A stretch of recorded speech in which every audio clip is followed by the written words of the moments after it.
Hi friends, ಎಲ್ರಿಗೂ ನಮಸ್ಕಾರ. Welcome back to NTA fashions Kannada. Friends, ಇವತ್ತಿನ ವಿಡಿಯೋದಲ್ಲಿ ಸೀರೆಗೆ ನಾವು ಫಾಲನ್ನು ಸ್ಟಿಚ್ ಮಾಡ್ಕೊಳ್ಳೋದು ಹೇಗೆ ಅಂತ ಹೇಳ್ಕೊಡ್ತಾ ಇದ್ದೀನಿ. ಆಲ್ರೆಡಿ ನಾನು ಫಾಲನ್ನು ಸ್ಟಿಚ್ ಮಾಡ್ಕೊಳ್ಳೋದು ಹೇಳ್ಕೊಟ್ಟಿದ್ದೀನಿ ಫ್ರೆಂಡ್ಸ್. ಹೊಸದಾಗಿ ಯಾರಾದರೂ ಕಲಿತಾ ಇದ್ದರೆ ಅವ್ರಿಗೆ ಯೂಸ್ ಆಗುತ್ತೆ ಅಂತ ಹೇಳ್ಕೊಡ್ತಾ ಇದ್ದೀನಿ. ಟೈಲರಿಂಗ್ ಹೊಸದಾಗಿ ಕಲಿತಾ ಇರೋರಾದರೆ ನೀವು ಸ್ಟಾರ್ಟಿಂಗು ಸ್ಯಾರಿಗೆ ಫಾಲ್ ಹಾಕೋದನ್ನು ಕಲ್ತ್ಕೊಳ್ಳಿ. ಸ್ಯಾರಿಗೆ ಫಾಲ್ ಹಾಕೋದನ್ನು ಕಲ್ತ್ಕೊಂಡು ನೀವು ಬಿಸ್ನೆಸ್ಸನ್ನು ಸ್ಟಾರ್ಟ್ ಮಾಡಿ. ಆಮೇಲೆ ನೀವು step by step blouse cutting, dress ಕಟಿಂಗನ್ನು ಕಲ್ತ್ಕೊಂಡು ಟೈಲರಿಂಗ್ ಬಿಸ್ನೆಸ್ಸನ್ನು ನೀವು ಸ್ಟಾರ್ಟ್ ಮಾಡ್ಬೋದು. ಬರೀ ಫಾಲ್ ಹಾಕಿನೇ ನೀವು ದಿನಕ್ಕೆ ಒಂದು 500 ರೂಪಾಯಿ ಸಂಪಾದನೆ ಮಾಡ್ಬೋದು ಫ್ರೆಂಡ್ಸ್. ಒಂದು ಸ್ಯಾರಿಗೆ ನಾವು ಫಾಲ್ ಹಾಕೋದಕ್ಕೆ ಒಂದು 5 ರಿಂದ 10 ನಿಮಿಷ ಟೈಮ್ ತಗೊಳುತ್ತೆ ಅಷ್ಟೇ. ಬಿಗಿನರ್ಸ್ಗಾದರೆ ಸ್ಟಾರ್ಟಿಂಗಲ್ಲಿ ಸ್ವಲ್ಪ ಪ್ರಾಬ್ಲಮ್ ಆಗ್ತಾ ಇರುತ್ತೆ. ನಾನು ಹೇಳ್ಕೊಡೋ ಈ ಮೆಥಡನ್ನು ಫಾಲೋ ಮಾಡಿಕೊಂಡು ನೀವು ಫಾಲನ್ನು ಸ್ಟಿಚ್ ಮಾಡ್ಕೊಳ್ಳಿ. ಯಾವುದೇ ಥರ ಪ್ರಾಬ್ಲಮ್ ಅನ್ನೋದು ಬರೋದಿಲ್ಲ. ಬನ್ನಿ ಹಾಗಾದರೆ ವಿಡಿಯೋನ ಸ್ಟಾರ್ಟ್ ಮಾಡೋಣ. ನೋಡಿ, ಇಲ್ಲಿ ಸ್ಯಾರಿಗೆ ಫಾಲ್ ಹಾಕಬೇಕಾದ್ರೆ ನಾವು ಸ್ಯಾರಿ ಕಲರ್ ಫಾಲ್ಸನ್ನು ತಗೊಳ್ಬೇಕು. ಕೆಲವೊಂದು ಸ್ಯಾರಿನಲ್ಲಿ ಬಾರ್ಡರ್ ಕಲರ್ ಬೇರೆ ಇರುತ್ತೆ, ಸ್ಯಾರಿ ಕಲರ್ ಬೇರೆ ಇರುತ್ತೆ. ಬಾರ್ಡರ್ ದೊಡ್ಡದಾಗಿದೆ ಅಂದರೆ ನೀವು ಬಾರ್ಡರ್ ಕಲರ್ ಫಾಲನ್ನು ತಗೊಳ್ಳಿ. ಹಾಗೆಯೇ ಮಿಷಿನಲ್ಲಿ ಥ್ರೆಡ್ಡನ್ನು ನೀವು ಸೇಮ್ ಕಲರ್ ಹಾಕ್ಕೊಂಡಿರಬೇಕು. ಈ ಫಾಲ್ಸನ್ನು ನಾವು ಒಂದ್ಸಲ ನೀರಿಗೆ ಹಾಕಿ ಐರನ್ ಮಾಡಿ ಇಟ್ಕೊಳ್ಬೇಕು. ಈಗ ಬರ್ತಾ ಇರೋ ಫಾಲ್ಸ್ ಎಲ್ಲನೂ ರೆಡಿ ಟು ಯೂಸ್ ಅಂತ ಬರ್ತಾ ಇದೆ ಫ್ರೆಂಡ್ಸ್. ಆದರೂ ಸಹ ನಾನು ನೀರಿಗೆ ಹಾಕ್ತೀನಿ. ನೀರಿಗೆ ಯಾಕೆ ಹಾಕ್ತೀನಿ ಅಂದರೆ, ಒಂದಿಬ್ಬರು ಕಸ್ಟಮರು ನನಗೆ ನೀರಿಗೆ ಹಾಕಿ ಸ್ಟಿಚ್ ಮಾಡಿಕೊಡಿ ಅಂತ ಹೇಳಿದರು ಫ್ರೆಂಡ್ಸ್. ಅದಕ್ಕೋಸ್ಕರ ಎಲ್ಲ ಕಸ್ಟಮರ್ಗೂ ಸಹ ನಾನು ಫಾಲನ್ನು ನೀರಿಗೆ ಹಾಕಿ ಐರನ್ ಮಾಡಿನೇ ಸ್ಟಿಚ್ ಮಾಡ್ತೀನಿ. ಕಸ್ಟಮರ್ಸ್ನ ಹೆಚ್ಚಿಸ್ಕೊಳ್ಬೇಕಾದ್ರೆ ನಾವು ಅವ್ರು ಹೇಗೆ ಹೇಳ್ತಾರೆ ಆ ಥರ ನಾವು ಸ್ಟಿಚ್ ಮಾಡಿ ಕೊಡಬೇಕಾಗುತ್ತೆ. ಆವಾಗಲೇ ನಮಗೆ ಕಸ್ಟಮರ್ಸ್ ಅನ್ನೋದು ಜಾಸ್ತಿ ಆಗ್ತಾ ಹೋಗ್ತಾರೆ. ಇಲ್ಲ ನಮ್ಮ ಇಷ್ಟದಂಗೆ ನಾವೇನಾದರೂ ಸ್ಟಿಚ್ ಮಾಡಿ ಕೊಟ್ಟಿದ್ದೀವಿ ಅಂದರೆ ನಮ್ಮ ಕೈಯಾರೆ ನಾವು ಕಸ್ಟಮರ್ಸ್ನ ಕಳ್ಕೊಳ್ಬೇಕಾಗುತ್ತೆ. ಇದನ್ನು ಗಮನದಲ್ಲಿ ಇಟ್ಕೊಳ್ಳಿ. ಕಸ್ಟಮರ್ಸು ಯಾವ ರೀತಿ ಕೇಳ್ತಾರೆ ಅದೇ ಥರ ನಾವು ಸ್ಟಿಚ್ ಮಾಡಿ ಕೊಡಬೇಕು. ನೋಡಿ, ಸೀರೆಗೆ ಫಾಲ್ ಆಗಬೇಕಾದ್ರೆ ಸೀರೆಯಲ್ಲಿ ಕೆಳಗಡೆ ಪಾರ್ಟ್ ಯಾವುದು ಬರುತ್ತೆ ಆ ಕಡೆ ನಾವು ಫಾಲನ್ನು ಸ್ಟಿಚ್ ಮಾಡಿಕೊಳ್ಬೇಕು. ಕೆಳಗಡೆ ಪಾರ್ಟನ್ನು ತಗೊಂಡು ಉಲ್ಟಾ ಸೀದಾನ ನೋಡ್ಕೊಳ್ಬೇಕು. ಉಲ್ಟಾ ಸೀದಾ ನೋಡಿಕೊಂಡು ಉಲ್ಟಾ ಸೈಡೇ ನಾವು ಫಾಲನ್ನು ಸ್ಟಿಚ್ ಮಾಡ್ಕೊಳ್ಬೇಕಾಗುತ್ತೆ. ನೋಡ್ಕೊಳ್ಳಿ, ಗೊತ್ತಾಗುತ್ತೆ ಸ್ಯಾರೀಸಲ್ಲಿ ನಿಮಗೆ ಉಲ್ಟಾ ಯಾವುದು ಸೀದಾ ಯಾವುದು ಅಂತ. ನೋಡಿಕೊಂಡು ಉಲ್ಟಾ ಸೈಡು ನಾವು ಫಾಲನ್ನು ಸ್ಟಿಚ್ ಮಾಡ್ಕೊಳ್ಬೇಕು. ಈ ಫಾಲನ್ನು ಎಲ್ಲಿಂದ ಸ್ಟಿಚ್ ಮಾಡ್ಕೊಳ್ಬೇಕು ಅನ್ನೋದು ತುಂಬ ಜನಕ್ಕೆ ಡೌಟ್ ಅನ್ನೋದಿರುತ್ತೆ ಫ್ರೆಂಡ್ಸ್.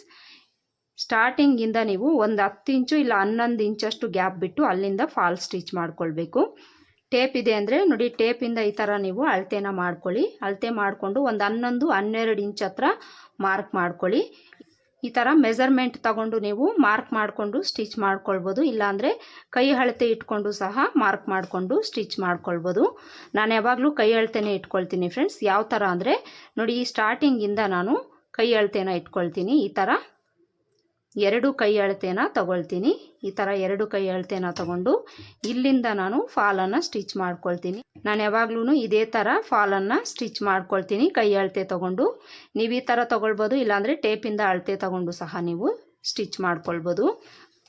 ಈಗ ಫಾಲನ್ನು ತಗೊಳ್ಬೇಕು. ಫಾಲನ್ನು ತಗೊಂಡು ಉಲ್ಟಾ ಸೀದಾನ ಚೆಕ್ ಮಾಡ್ಕೊಳ್ಬೇಕು. ಈ ಫಾಲಲ್ಲಿ ಫೋಲ್ಡ್ ಮಾಡಿ ಒಂದು ಕಡೆ ಅನ್ನೋದು ಸ್ಟಿಚ್ ಮಾಡಿರ್ತಾರೆ. ಈ ಕೂಳೆ ಅನ್ನೋದು ಕೆಳಗಡೆ ಹೋಗೋ ಥರ ನಾವು ಇಟ್ಕೊಳ್ಬೇಕು. ಈ ಥರ ಇಟ್ಕೊಂಡು ಈ ಕಡೆ ಎಡ್ಜಲ್ಲಿ ಒಂದು 1/2 ಇಂಚಷ್ಟು ನಾವು ಒಳಗಡೆಗೆ ಈ ಥರ ಫೋಲ್ಡ್ ಮಾಡ್ಕೊಳ್ಬೇಕು. ನೋಡಿ, ಈ ಥರ ಫೋಲ್ಡ್ ಮಾಡ್ಕೊಳ್ಬೇಕು. ಒಂದು 1/2 ಇಂಚಷ್ಟು ಈ ಕೂಳೆ ಒಳಗಡೆ ಹೋಗೋ ಥರ ಫೋಲ್ಡ್ ಮಾಡಿಕೊಂಡು ನಾವು ಎಲ್ಲಿಗೆ ಮಾರ್ಕ್ ಮಾಡ್ಕೊಂಡಿದ್ದೀವೋ ಅಲ್ಲಿಂದ ಈ ಕಡೆ ಎಡ್ಜಿಗೆ ಮೊದಲಿಗೆ ಸ್ಟಿಚ್ ಮಾಡ್ಕೊಳ್ಬೇಕು. ನೋಡಿ, ನಾನಿಲ್ಲಿ ತುಂಬಾ ಹತ್ತಿರದಿಂದ ನಿಮಗೆ ತೋರಿಸ್ತಾ ಇದ್ದೀನಿ, ನೀಟಾಗಿ ನೋಡ್ಕೊಳ್ಳಿ. ಇಲ್ಲಿ ಸ್ಟಾರ್ಟಿಂಗು ಸ್ಟಿಚ್ ಮಾಡ್ಕೊಳ್ಬೇಕಾದ್ರೆ ರಫ್ ಸ್ಟಿಚ್ ಹಾಕ್ಕೊಂಡು ಸ್ಟಾರ್ಟ್ ಮಾಡ್ಕೊಳ್ಳಿ. ಈ ಥರ ರಫ್ ಸ್ಟಿಚ್ ಹಾಕ್ಕೊಂಡು ಈ ಫಾಲ್ನ ಎಡ್ಜು ಸ್ಯಾರಿ ಎಡ್ಜು ಈಕ್ವಲ್ ಆಗಿ ಇಟ್ಕೊಂಡು ಸ್ಟಿಚ್ ಮಾಡ್ಕೊಳ್ತಾ ಬರಬೇಕು.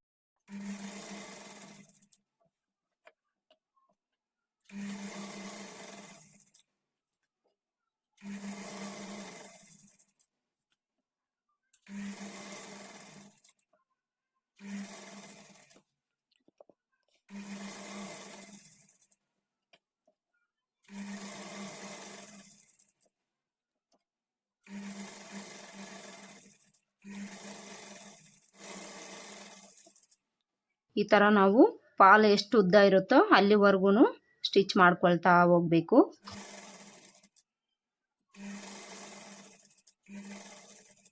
ನೋಡಿ, ಈ ಕೊನೆವರೆಗೂ ಸ್ಟಿಚ್ ಮಾಡ್ಕೊಂಡು ಬಂದು ಈ ಕಡೆ ಕೊನೆಯಲ್ಲೂ ಸಹ ಒಂದು 1/2 ಇಂಚಷ್ಟು ನಾವು ಒಳಗಡೆಗೆ ಈ ಥರ ಫೋಲ್ಡ್ ಮಾಡ್ಕೊಳ್ಬೇಕು. ಸ್ಟಾರ್ಟಿಂಗಲ್ಲಿ ಯಾವ ರೀತಿ ನಾವು ಒಳಗಡೆಗೆ ಫೋಲ್ಡ್ ಮಾಡ್ಕೊಂಡಿದ್ದೀವೋ ಅದೇ ಥರ ಈ ಕಡೆಯೂ ಸಹ ಈ ಥರ ಫೋಲ್ಡ್ ಮಾಡಿಕೊಂಡು ಸ್ಟಿಚ್ ಮಾಡ್ಕೊಳ್ಬೇಕು. ಈ ಕಡೆ ಎಡ್ಜ್ಗೂ ಸಹ ರಫ್ ಸ್ಟಿಚ್ ಹಾಕ್ಕೊಂಡು ಎಂಡ್ ಮಾಡ್ಕೊಳ್ಳಿ.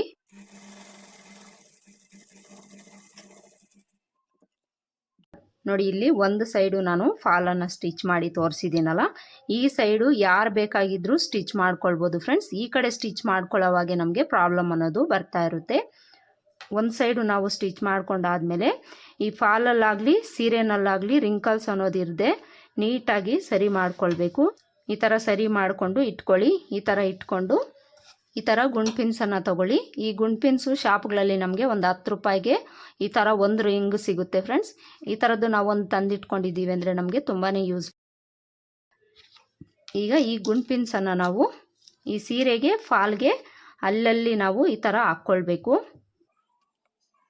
ನೋಡಿ ಈ ಥರ ಹಾಕ್ಕೊಳ್ಳೋವಾಗ ಸೀರೆನಲ್ಲಾಗಲಿ ಫಾಲಲ್ಲಾಗಲಿ ಯಾವುದೇ ಥರ ರಿಂಕಲ್ಸ್ ಇರಬಾರ್ದು. ನೀಟಾಗಿ ಈ ಥರ ಹಾಕ್ಕೊಳ್ಳಿ. ಈ ಥರ ಹಾಕ್ಕೊಂಡು ಅಲ್ಲೊಂದು ಗುಂಡ್ಪಿನನ್ನು ಹಾಕ್ಕೊಳ್ಳಿ. ಈ ಗುಂಡ್ಪಿನ್ನು ಈ ಕಡೆ ಎಡ್ಜ್ಗೆ ಹಾಕ್ಕೊಳ್ಳಿ. ಈ ಥರ ಮಿಷಿನ್ ಮೇಲೆ ಹಾಕ್ಕೊಳ್ಳೋದು ಕಷ್ಟ ಆದರೆ ನೀವು ನೆಲದ ಮೇಲೆ ಹಾಸ್ಕೊಂಡು ಹಾಕ್ಕೊಳ್ಳಿ. ಈ ಥರ ಗುಂಡ್ಪಿನ್ಸನ್ನು ಹಾಕ್ಕೊಳ್ದೆ ಡೈರೆಕ್ಟಾಗಿ ನಾವು ಸ್ಟಿಚ್ ಮಾಡ್ಕೊಳ್ಳೋಕೆ ಹೋದರೆ ಬಿಗಿನರ್ಸ್ಗಾದರೆ ಈ ರಿಂಕಲ್ಸ್ ಬರೋ ಪ್ರಾಬ್ಲಮ್ಸ್ ಅನ್ನೋದು ಹೆಚ್ಚಾಗಿ ಬರ್ತಾ ಇರುತ್ತೆ.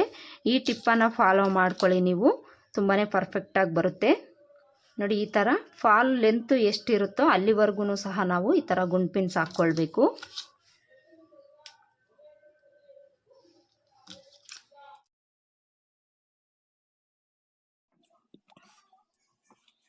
ನೋಡಿ ಈ ಕಡೆ ಎಡ್ಜ್ವರೆಗೂ ಸಹ ನಾವು ಈ ಥರ ಗುಂಡ್ ಪಿನ್ಸನ್ನು ಹಾಕ್ಕೊಳ್ಬೇಕು. ಈ ಥರ ಹಾಕ್ಕೊಂಡು ಈಗ ಈ ಕಡೆಯಿಂದ ಸ್ಟಿಚ್ ಮಾಡ್ಕೊಳ್ತಾ ಬರಬೇಕು. ಈ ಥರ ಸ್ವಲ್ಪ ಟರ್ನ್ ಮಾಡ್ಕೊಳ್ಳಿ. ಟರ್ನ್ ಮಾಡಿಕೊಂಡು ಈ ಕಡೆಯಿಂದ ಈ ಎಡ್ಜಲ್ಲಿ ಸ್ಟಿಚ್ ಮಾಡ್ಕೊಳ್ಬೇಕು. ಇಲ್ಲೂ ಸಹ ಸ್ಟಾರ್ಟಿಂಗಲ್ಲಿ ರಫ್ ಸ್ಟಿಚ್ ಹಾಕ್ಕೊಂಡು ಸ್ಟಿಚ್ ಮಾಡ್ಕೊಳ್ಳಿ.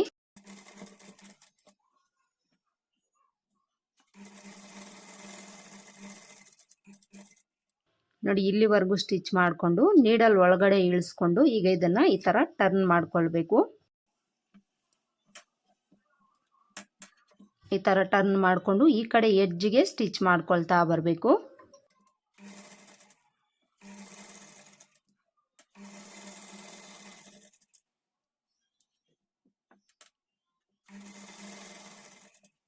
ಈ ಥರ ಸ್ಟಿಚ್ ಮಾಡ್ಕೊಳ್ಳೋವಾಗ ಈ ಕೈಯನ್ನು ನಾವು ಈ ಥರ ಹಿಂದೆ ಸಪೋರ್ಟ್ ತಗೊಂಡು ಸ್ವಲ್ಪ ಎಳ್ದಂಗೆ ಹಿಡ್ಕೊಳ್ಳಿ. ಎಳ್ದಂಗೆ ಹಿಡ್ಕೊಂಡು ಸ್ಟಿಚ್ ಮಾಡ್ಕೊಳ್ತಾ ಬರಬೇಕು. ಹಾಗೆಯೇ ಈ ಫಾಲ್ನು ಸಹ ನೀಟಾಗಿ ಸರಿ ಮಾಡ್ಕೊಳ್ತಾ ಸ್ಟಿಚ್ ಮಾಡ್ಕೊಂಡು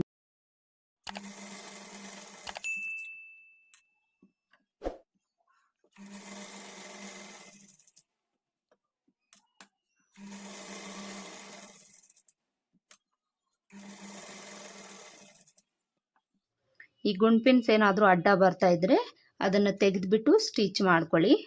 ನೀಡಲ್ಗೆ ಏನಾದರೂ ಗುಂಡ್ ಪಿನ್ ಸಿಕ್ಕಾಕೊಂಡಿದೆ ಅಂದರೆ ನೀಡಲ್ ಕಟ್ ಆಗೋ ಚಾನ್ಸಸ್ ಇರುತ್ತೆ. ಅದಕ್ಕೋಸ್ಕರ ನೋಡಿಕೊಂಡು ಸ್ಟಿಚ್ ಮಾಡ್ಕೊಳ್ಳಿ.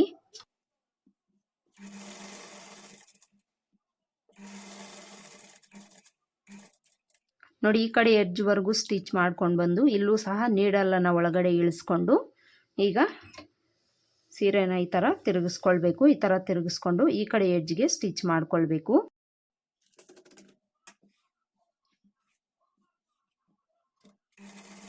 ಈ ಕಡೆನೂ ಸಹ ಎಂಡಲ್ಲಿ ರಫ್ ಹೊಡೆದು ಸ್ಟಿಚ್ ಮಾಡ್ಕೊಳ್ಳಿ.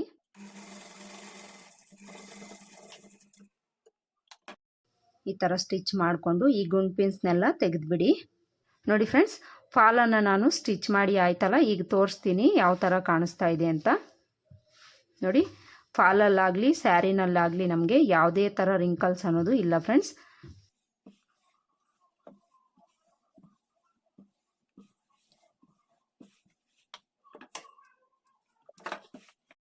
ಇನ್ಸೈಡಲ್ಲಿ ನಮಗೆ ಯಾವುದೇ ಥರ ಪ್ರಾಬ್ಲಮ್ ಇಲ್ಲ ಅಲ್ವಾ. ಈಗ ಟಾಪ್ ಸೈಡಲ್ಲಿ ಯಾವ ಥರ ಕಾಣಿಸ್ತಾ ಇದೆ ಅಂತ ತೋರಿಸ್ತೀನಿ.